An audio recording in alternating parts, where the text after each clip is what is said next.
కీలక ట్విస్టులు చోటు చేసుకుంటున్నాయి. చక్రధర్ గౌడ్ ఫోన్ ట్యాప్ చేయడంతో పాటు బెదిరింపులకు పాల్పడినటువంటి కేసులో ముగ్గురు నిందితులను పోలీసులు అరెస్ట్ చేశారు.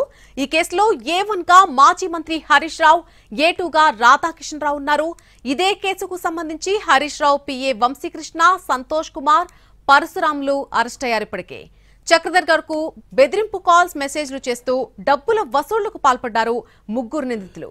అంతేకాదు ఒక రైతు డాక్యుమెంట్లతో ఒక సిమ్ కార్డు కొనుగోలు చేశారు.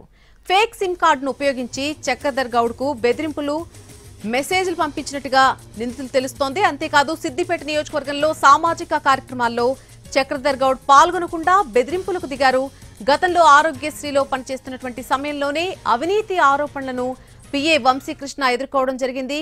ఆ సమయంలో ఆరోగ్య శాఖ మంత్రిగా హరీష్ రావు ఉన్నటువంటి సమయంలోనే ఆయన పేషీలో పనిచేశారు వంశీకృష్ణ.